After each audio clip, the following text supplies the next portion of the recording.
In today's video, we continue our three-part series on Benjamin Graham's timeless classic, The Intelligent Investor.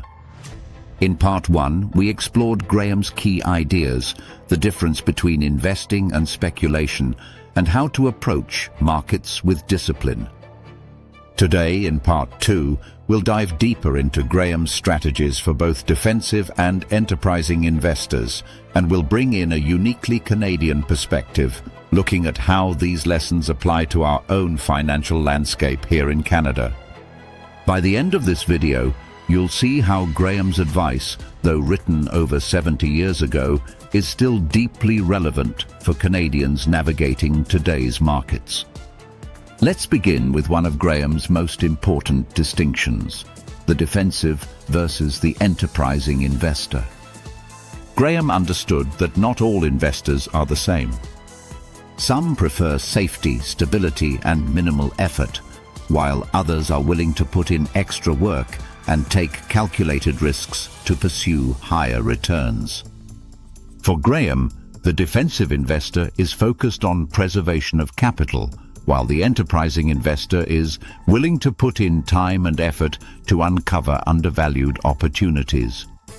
For the defensive investor, Graham recommended a balanced portfolio split between stocks and bonds.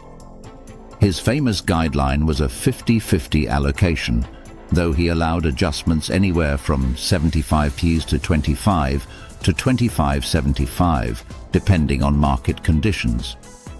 For example, if the stock market feels overheated and valuations are stretched, a defensive investor might hold percent in bonds and only 25% in stocks.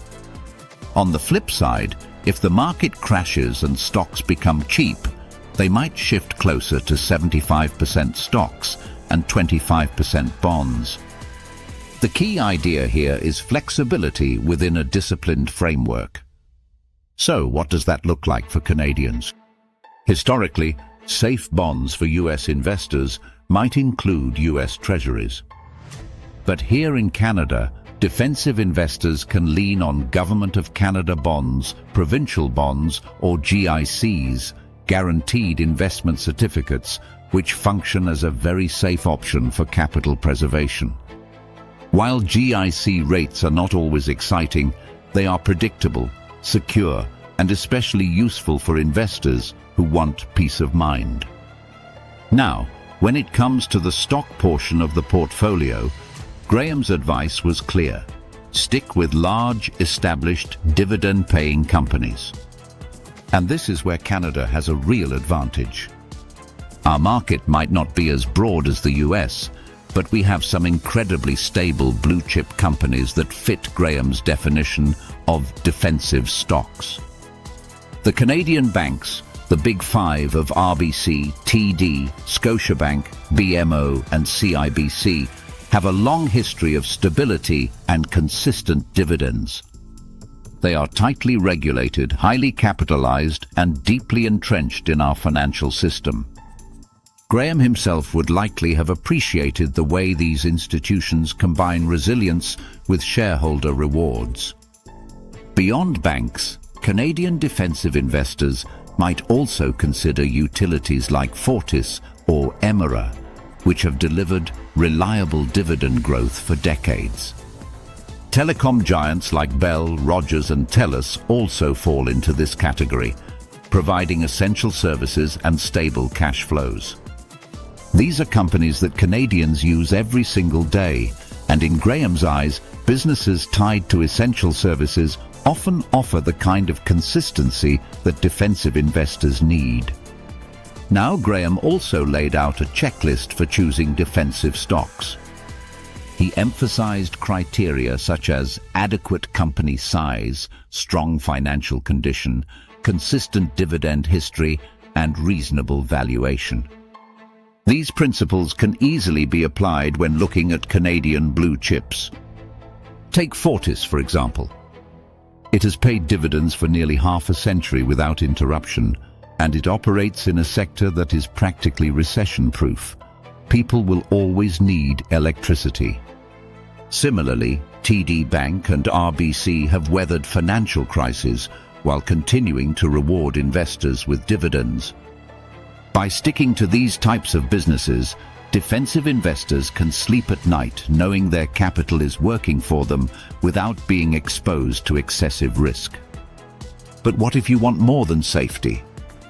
What if you're willing to dig deeper and work harder to achieve above-average returns? That's where Graham's concept of the enterprising investor comes into play. The enterprising investor is not reckless, far from it.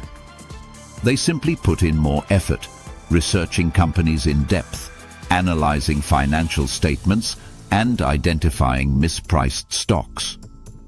Graham encouraged these investors to focus on smaller, less glamorous companies or cyclical industries that Wall Street, or in our case, Bay Street, tends to overlook. For Canadian enterprising investors, this often means looking at sectors like mining, energy, and natural resources, which dominate the TSX. These industries are cyclical and can create opportunities for those who are patient. For instance, during commodity downturns, resource companies often trade below their intrinsic value. An enterprising investor, applying Graham's principles, might recognize when a gold miner, an oil sands producer, or even a lumber company is temporarily beaten down despite having solid long-term fundamentals. Another modern Canadian example is Fairfax Financial, sometimes called the Canadian Berkshire Hathaway. It's a complex business, not one for defensive investors, but for those willing to study its structure and management. It has historically provided strong returns. Shopify is another case. Though highly volatile, Shopify became a Canadian tech giant, and enterprising investors who recognized its potential early on were rewarded handsomely. However, Graham would caution against chasing hot trends. He would remind us that true enterprising investing is about careful analysis, not speculation. This brings us to one of Graham's most powerful ideas, the margin of safety. Simply put, the margin of safety is the difference between a stock's market price and its intrinsic value. By buying below intrinsic value, investors create a cushion that protects them if things go wrong. It's a simple but profound concept. Never pay full price for a stock. Instead, wait for opportunities when the market is pessimistic and buy at a discount. We saw this play out in Canada during the financial crisis of 2008 and again during the pandemic crash of March 2020. Canadian bank stocks, for instance, fell dramatically during these downturns, yet their long-term fundamentals remained solid. Investors who bought shares of RBC, TD or Scotiabank during those moments not only locked in higher dividend yields, but also enjoyed significant price appreciation as the market recovered. That's the margin of safety in action. But as Graham reminds us, investing is not just about numbers, it's also about psychology. One of his most famous lessons is the story of Mr. Market, a fictional business partner who shows up every day with a new offer to buy your shares or sell you his. Some days he's euphoric and offers a high price. Other days he's depressed and offers a bargain. The key lesson is this: you don't have to listen to Mr. Market every day. Instead, you should take advantage of his moods when they work in your favor and ignore him when they don't. For Canadian investors, this lesson is particularly important because our market is smaller and often more volatile than the US market. Sectors like energy or mining can swing wildly with global commodity prices. If you let yourself get caught up in those swings, you'll be tempted to make emotional decisions.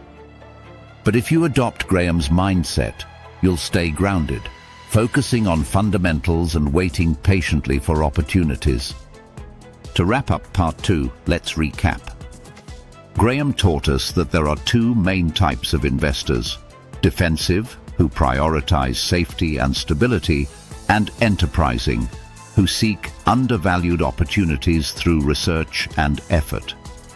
Defensive investors in Canada can lean on blue-chip banks, utilities, telecoms, and safe bonds or GICs. Enterprising investors can look for value in cyclical industries, smaller companies, or overlooked corners of the market. And above all, both types of investors must respect the margin of safety and guard against emotional decision-making. In our next video, Part 3, we'll dive into some of Graham's timeless warnings about speculation, market history, and how his principles can help Canadians build wealth for the long term in today's fast-changing economy.